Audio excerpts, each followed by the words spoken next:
Okay, can you all hear me? That's good. Right, thank you very much.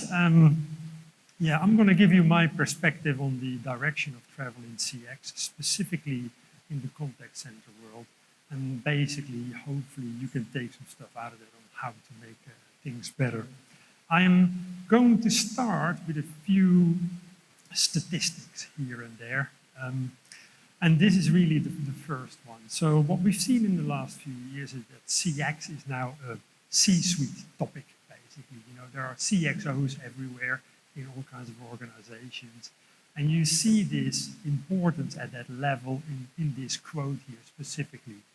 So you can see that 91% of CEOs believe that customer centricity is essential to drive, the business growth. That's a huge number. That's fantastic. Everybody believes CX is the right thing at the top table.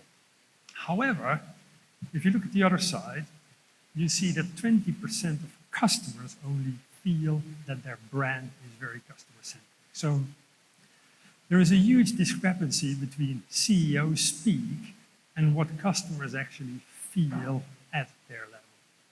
And that is obviously a problem. But what you also see is it's rather odd because there is a huge spend in CX. Yeah? There is 15% year-on-year growth in spending on CX solutions, software, consulting, etc. So although there is all this spend, it doesn't necessarily have the desired effect, with the customers themselves.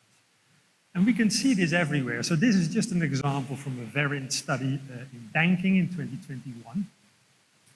And what we did see there was that 73% of people that went to the contact center and actually got people on the phone, they tried to solve their problem first digitally, but they failed.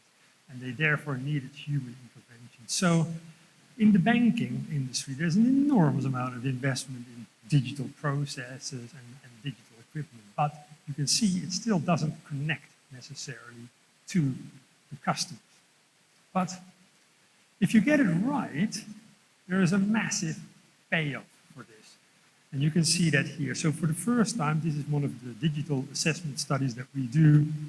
For the first time ever, a good digital experience was deemed critical for customers. For the first time ever, this was higher than 50%. So, and also 69%, they are responding quickly is still the most important aspect of good CX. So you've heard it a lot about this morning already about responding quickly and how technology can help you with that. So that is fantastic. So, and it's amongst all the other characteristics of CX, speed of response is still the biggest thing that customers want.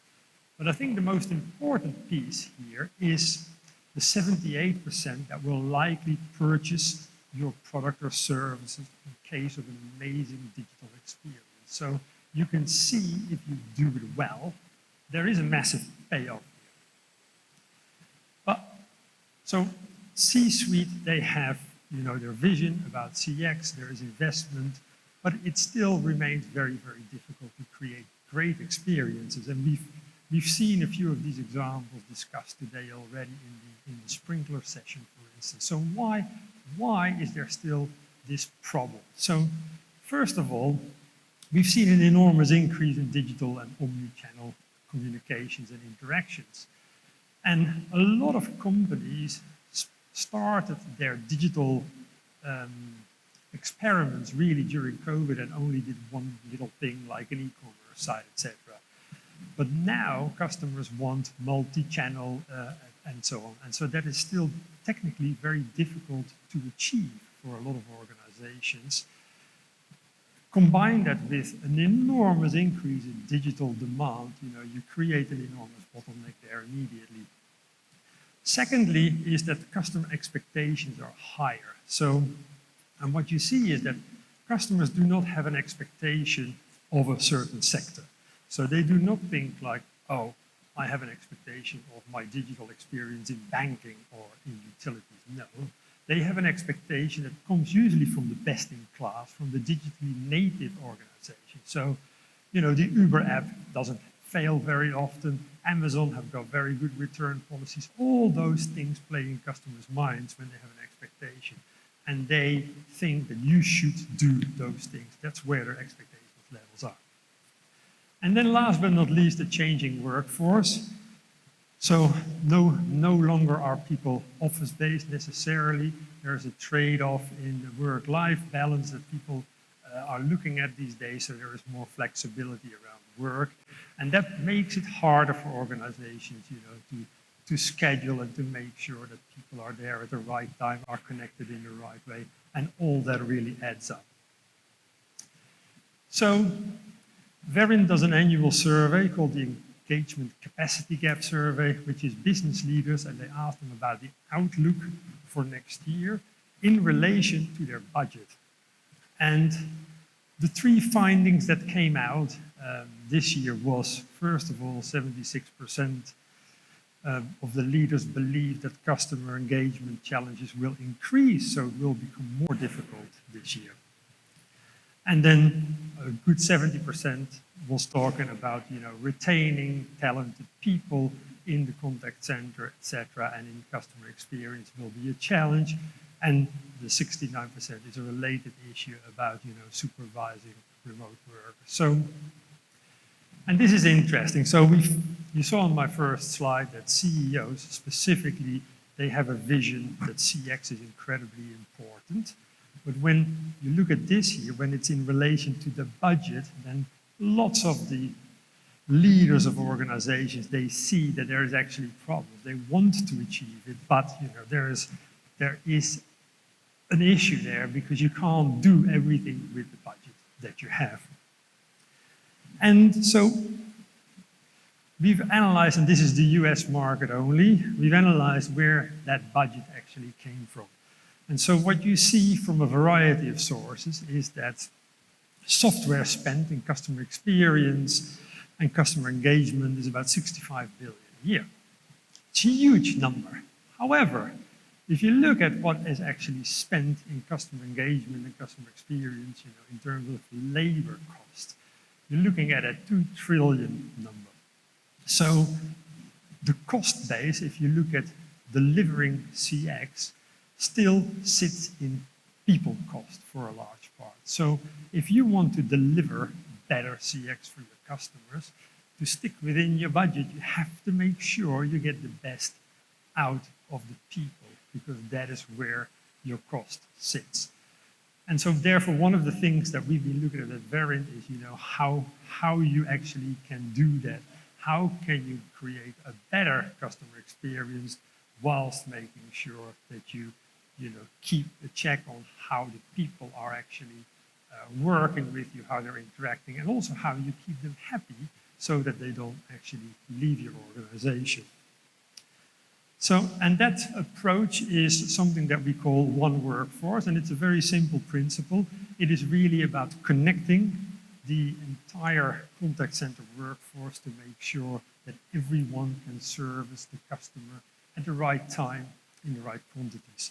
And it's really about creating a contact center environment without walls, without silos, where everyone can seamlessly, service the customer with the right skills and knowledge that they have. And what you see is if you do that right, then you create that capacity and that flexibility and that agility that you need to make those things happen. So if I very quickly go through the actual building blocks that you require for this particular approach. And again, lots of the speakers before me have touched on a variety of those points, which is good because we're all aligned on how to do stuff. So first of all, it is about orchestration and knowledge. So a customer interaction has to be orchestrated via the most efficient route, being that a bot, being that a person, being that a mix of bot and person. Doesn't matter as long as it's seamless and frictionless, as we've heard before. So, and to make that happen, you also have to make sure that the people that sit in that process, that they are trained right and that they have the right knowledge in front of them at any point in time to give that better customer service. So therefore, knowledge management here specifically is incredibly important to make sure that your employees are having the right tools in front of them. Secondly, it is about quality and feedback. So you can train your employees and you can obviously hope they deliver the right quality, but you have to check that. And if you check that, you have to make sure that you also take that into account in terms of their training to make sure that the delivery gets better. And it is important here to take a feedback loop into that from your customers as well, because you can only detect so much from the data that you already have. It remains important to put this voice of customer in there to make sure that you actually react on what the customer finds right and wrong, and not necessarily what all your other metrics say. Next part is about clever analytics to make sure you get sensible predictions going and next best steps for your employees. And things like real-time speech analytics can help here. So whenever customers say something, this can be anticipated by the technology to make sure that your contact center staff have the right information and potential answers in front of them, with regards to something that was said about a nanosecond ago by that customer. And therefore, you get a seamless interaction with way less pauses, putting people on hold, etc., etc. And therefore, you get that frictionless element to it. And then you get the hiring, the forecasting, and the schedule element, as we just said. If you want to have one single workforce that is seamless, you have to make sure, that the people can move across their silos and that they can work on the things, that they have to work on at that point in time. So it is important to have software that can actually create, a scheduling and forecasting system that takes into account the knowledge of the people, the time they have, when they are there, etc., to make this all feel seamless.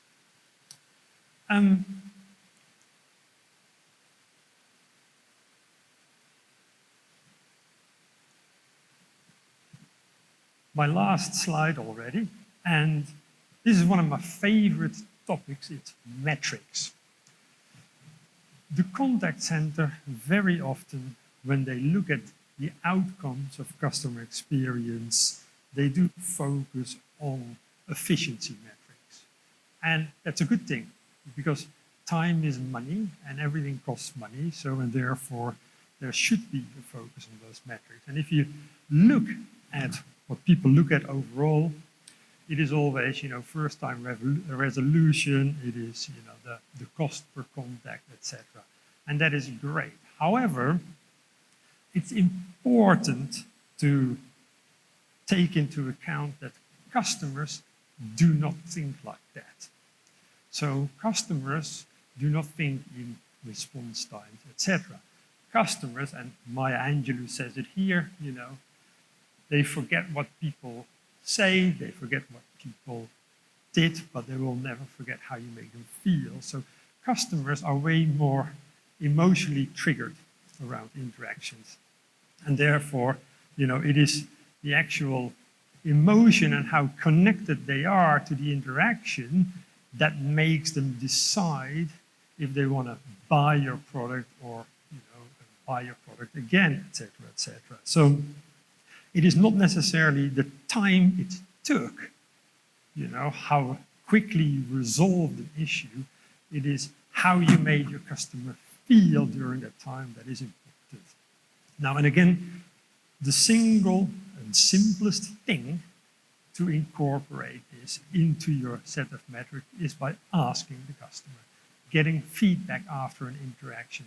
That's where you can capture that particular emotion. That's where you can capture what the customer really thought about you. So my advice, put a soft metric like customer emotion in there in your set of KPIs. Don't only be led by the hard metrics that are cost-driven, but make sure that the actual output that you focus on being it, how your customers feel about you, because that triggers the ultimate outcome of sales.